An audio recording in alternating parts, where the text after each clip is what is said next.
Costumamos subestimar o papel da sorte em nossas vidas. A sorte determina onde e como nascemos, o que na maioria dos casos exerce uma enorme influência sobre o tipo de vida que levamos. Ela pode determinar quem são seus amigos, se você chega na hora ou atrasado, determinar com quem você vai passar o resto da sua vida e também pode decidir quanto tempo você terá ou não terá neste mundo. A maioria de nós nunca realmente entende e aprecia o quanto a sorte é influente, mas em 1945, um homem japonês viria a compreender de perto o papel da sorte em sua vida durante 4 dias de terror. Tsutomu Yamaguchi sentiria os efeitos devastadores da radiação nuclear, com o corpo queimado, cheio de bolhas e ferido por 2 bombas nucleares.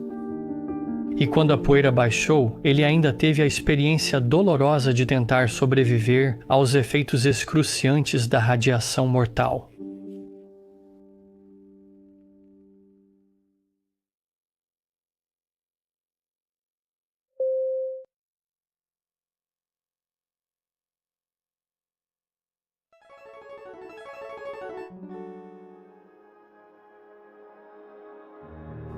Este é o Japão, uma terra interessante e movimentada, repleta de cultura rica, história e uma beleza imensa. Não é difícil entender por que as pessoas descrevem o Japão como um lugar encantador. A mistura de cores e paisagens torna o local único. Aspecto etéreo como o sonho mais pacífico e ao mesmo tempo efêmero do mundo. Mas houve uma época em que essa beleza e paz foram interrompidas e a vida foi tragicamente e dolorosamente abreviada.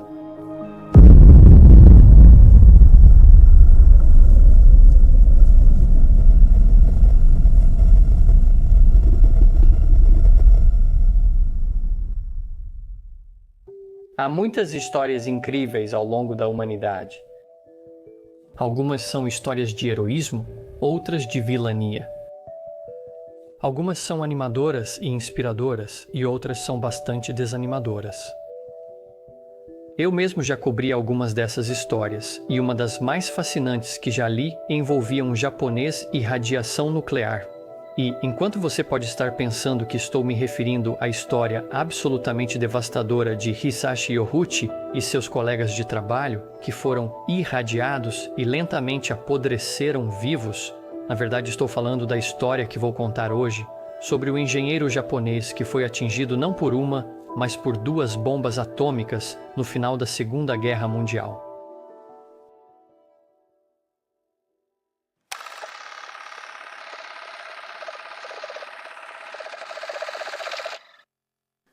Tsutomu Yamaguchi nasceu no Japão em 1916, em uma época de dificuldades econômicas, como resultado da crise financeira Showa dos anos 1920, e logo depois o Japão foi atingido pela Grande Depressão. A Grande Depressão também impactou fortemente o Japão, como ocorreu em outros países. Em 1930 e 1931, a economia teve deflação e forte retração. Depois, recuperou-se rápido e cresceu cerca de 5% ao ano até o fim da década. Com a recuperação econômica, Yamaguchi tornou-se engenheiro e atuou como desenhista na Mitsubishi Heavy Industries, projetando petroleiros, um negócio lucrativo devido à popularização do automóvel moderno.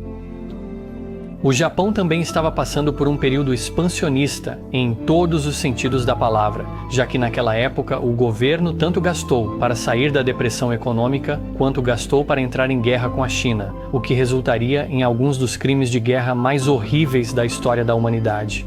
Mas talvez falemos sobre isso em outro momento. Yamaguchi nasceu e viveu em Nagasaki, que também era onde ele trabalhava para a Mitsubishi.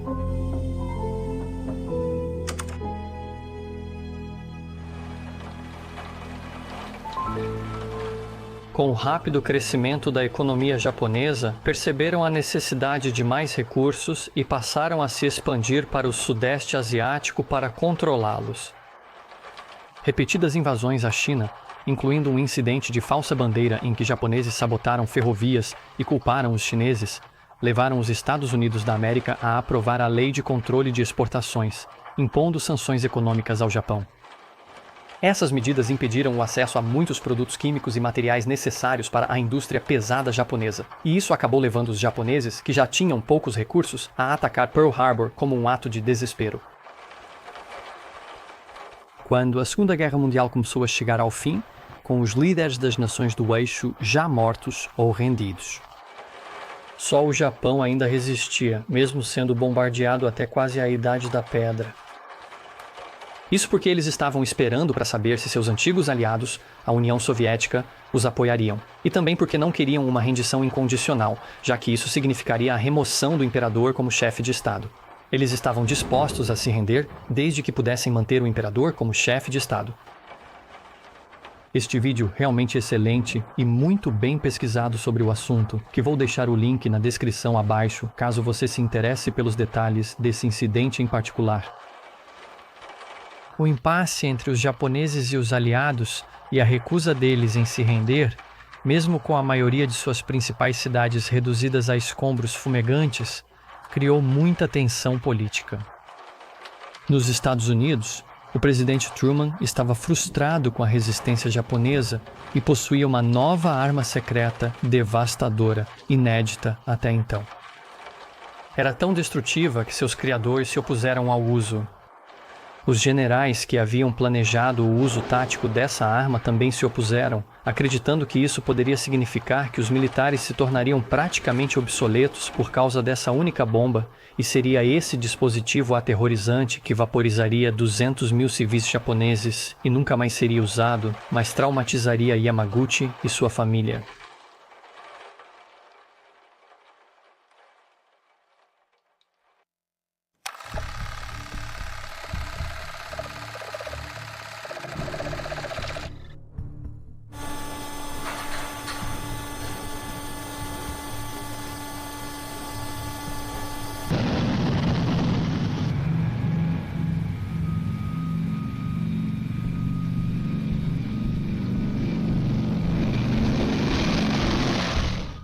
No verão de 1945, Yamaguchi fazia uma viagem de negócios de 3 meses.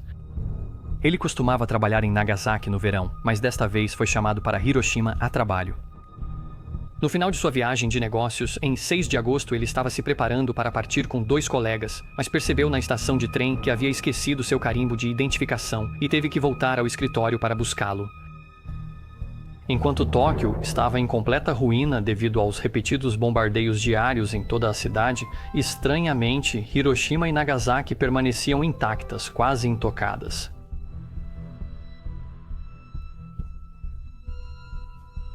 Do início ao fim do dia, ocorreram vários ataques aéreos, mas nenhuma bomba caiu no centro de Hiroshima. Eu não achava nada assustador. Vi um B-29 voando e pensei, lá está. Quando criança via aviões passando. É por isso que eu realmente nunca houve uma explosão em Hiroshima.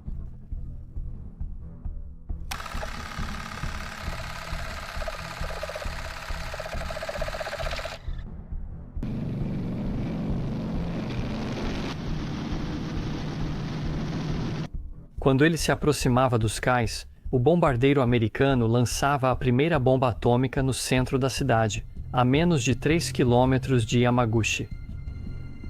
Ele descreve ter visto um clarão ofuscante no céu, e então, ele foi literalmente lançado para longe.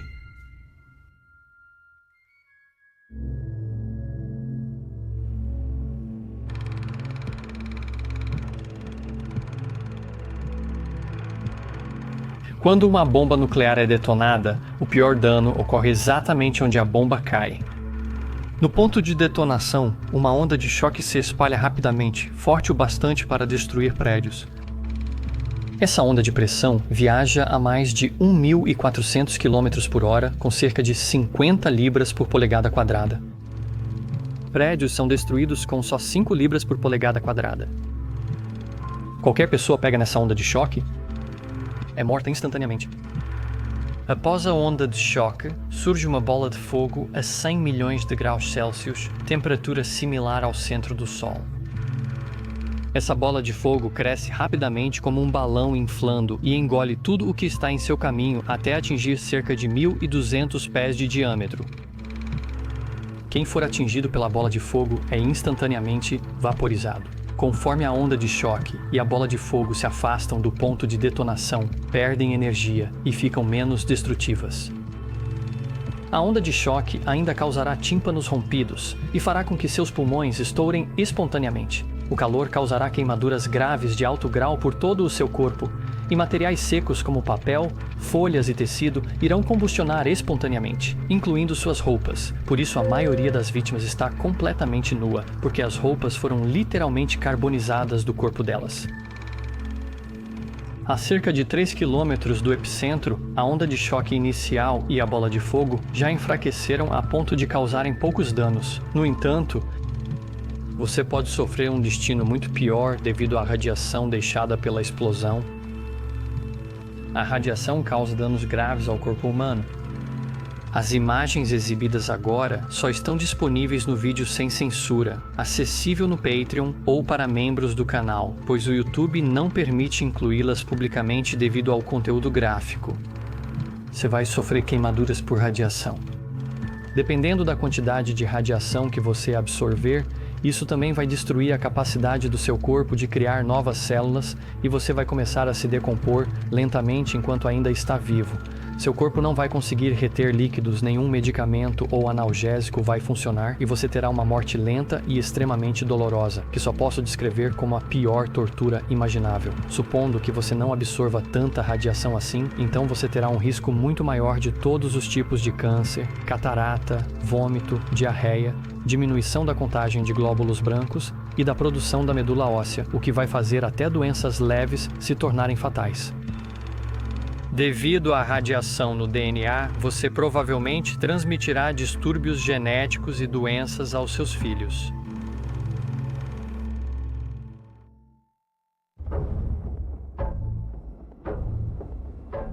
Porções substanciais dos principais centros industriais do Japão foram arrasados ao chão em uma série de ataques incendiários recordes. O que já aconteceu com Tóquio, acontecerá com todas as cidades japonesas, cujas indústrias alimentam a máquina de guerra japonesa. Se os japoneses insistirem em resistir além do razoável, seu país sofrerá destruição como a Alemanha.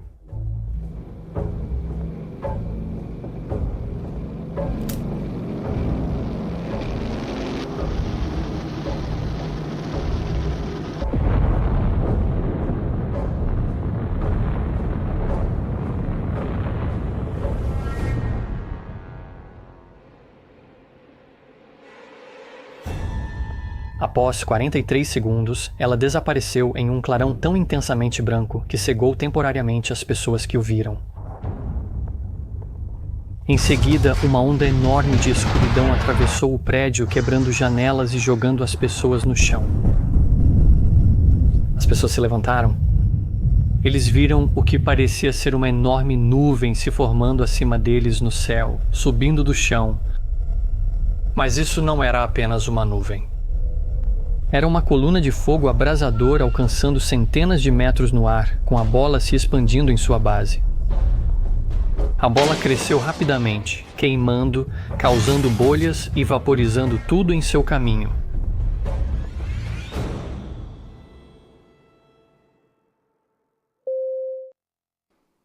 Centenas de milhares foram incineradas em um terrível clarão de calor. Só 10.000 eram militares, incluindo 10 prisioneiros de guerra americanos sacrificados por Truman para demonstrar poder. Apesar das palavras de Truman sobre o lançamento das bombas em alvos militares, a bomba não foi lançada na base militar próxima. Ela não foi lançada nos estaleiros, onde armas poderiam ter sido fabricadas. Ela foi lançada no centro da população civil. Como os homens estavam em sua maioria servindo nas forças armadas, a grande maioria das vítimas eram mulheres e crianças. Sobreviventes relatam horrores que presenciaram e suportaram. Quando eu levantei, me surpreendi ao ver que não havia ninguém. Em uma grande caverna proibida, pessoas tinham olhos caídos sobre o nariz e outras sofriam queimaduras duplas ou triplas. Pessoas que estavam inchadas de água, pessoas vestidas de preto, pessoas com o corpo amassado e pessoas com as mãos levantadas dizendo: "Por favor, me ajude, por favor, me ajude." Havia muitas pessoas pedindo ajuda. Pessoas sem mãos, com pernas arrancadas, estômago aberto e órgãos expostos, ou cabeça quebrada com cérebro à mostra. Não há cabeça de bebê, não tem cabeça de bebê. Quem estava cuidando já se foi. Já se foi. Eu fiquei muito surpresa. Eles me disseram para mexer um pouco as pernas, mas eu não conseguia porque a água estava muito gelada. Aos 10 anos não conseguia me mexer, mas depois movi as pernas. Na instituição, havia bebês pequenos. E então? Então alguns deles morreram imediatamente. Minha irmã mais nova estava ao meu lado e ela estava em desespero. Ela disse. Ela disse.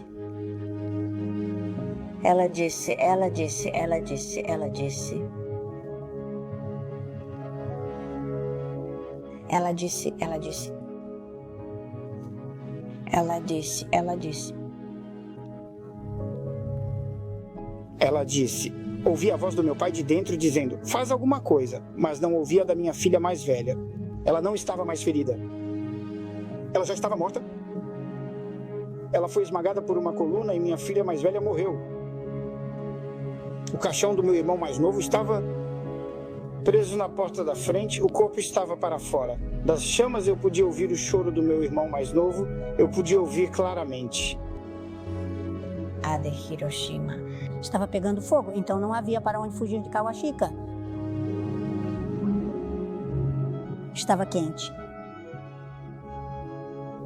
Então eu cobri minha cabeça com água. Tudo o que eu via eram os corpos mortos passando.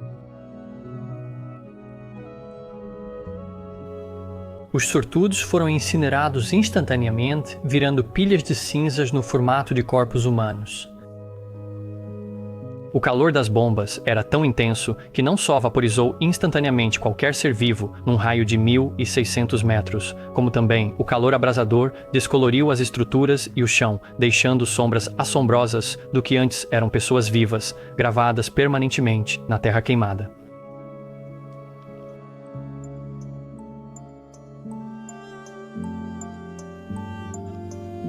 Nos dias seguintes, crianças órfãs e feridas vagavam pela terra devastada em busca de comida e abrigo.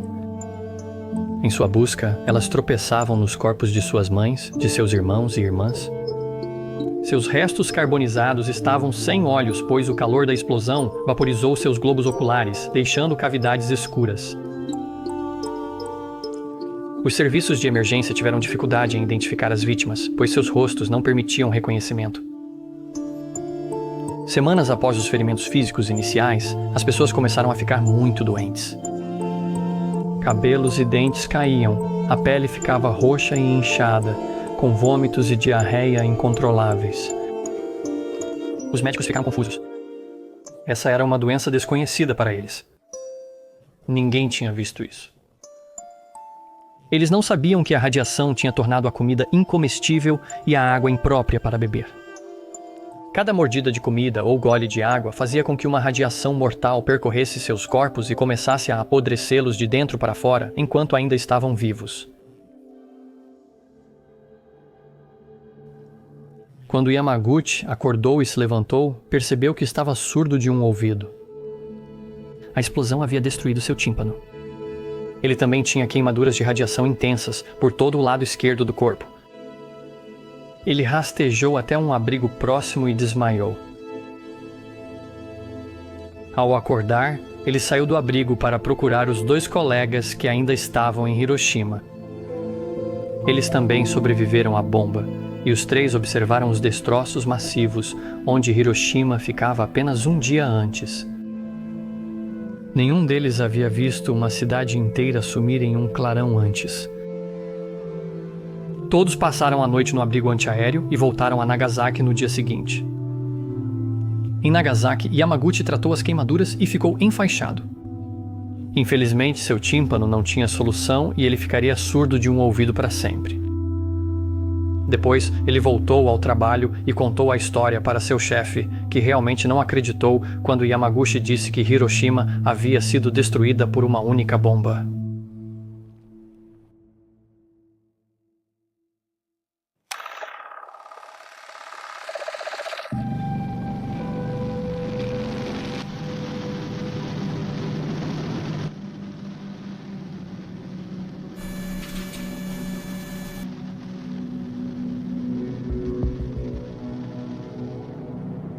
Justamente quando Yamaguchi estava descrevendo a detonação da bomba para seu chefe, de repente houve um clarão branco intenso e duradouro, exatamente como Yamaguchi estava descrevendo. Pela segunda vez em 2 dias, Yamaguchi foi vítima de uma bomba atômica.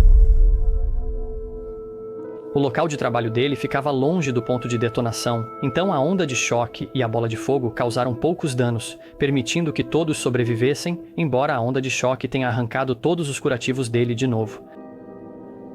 No início, ele achava que só tinha sofrido queimaduras das explosões. Ninguém nunca tinha visto essa arma antes. E eles não faziam ideia dos seus efeitos horríveis. Pouco depois, Yamaguchi começou a vomitar e teve febre por mais de 1 semana. Os americanos justificariam o lançamento de armas nucleares sobre populações majoritariamente civis. O argumento comum era que lançar a bomba salvou vidas e era o menor dos 2 males. No entanto, está bem documentado que os japoneses realmente queriam se render. Eles só não queriam se render incondicionalmente, o que significaria a remoção do imperador como chefe de Estado. Mesmo o povo japonês sabia, muito antes das bombas serem lançadas, que eles já tinham perdido a guerra. Por mais que o governo dissesse que estávamos vencendo, as pessoas começaram a perceber que o Japão estava prestes a perder. Todo mundo foi sentindo isso aos poucos. Eu pensava comigo mesmo, ainda criança, não tem como a gente ganhar. Mesmo pensando muito, eu sabia que era um tolo. Não havia nada que eu pudesse fazer. Se tivessem permitido rendição condicional e manutenção do imperador, provavelmente teriam se rendido. Isso também põe em dúvida essa ideia ao observar onde as bombas caíram. Hiroshima, de fato, possuía uma base militar. Porém, a bomba não visava essa base, mas sim o centro civil da população. Na realidade, o fato de haver uma base militar lá deu a Truman a desculpa para afirmar que era um alvo militar. Mas Hiroshima e Nagasaki foram escolhidas especificamente porque, ao contrário de Tóquio, que estava totalmente destruída, ambas ainda tinham muitos civis e estruturas civis, e a esperança era que, uma vez que o povo japonês visse o poder aterrorizante da bomba americana em primeira mão, eles se voltariam contra seu próprio governo e implorariam pela rendição. E lançar a bomba sobre prédios já destruídos e cidades vazias não causaria o mesmo choque psicológico que ver uma cidade inteira e 100.000 pessoas desaparecerem em um instante. Finalmente, se eles realmente acreditavam que lançar armas nucleares salva vidas, por que nunca mais foram usadas? Desde então, os Estados Unidos estiveram em muitas guerras desastrosas nas quais centenas de milhares de vidas americanas foram perdidas. Vietnã, Coreia, 2 guerras no Iraque e 2 no Afeganistão, somando mais de 100.000 mortes. Por que não usaram armas nucleares de novo? Se for verdade que essa medida salva vidas e encerra guerras rapidamente, ao lançar a bomba teriam poupado 100.000 vidas. A resposta é que eles sabem que foi moralmente errado e que matou muito mais pessoas do que salvou, além de causar danos geracionais ao povo do Japão devido aos efeitos da radiação.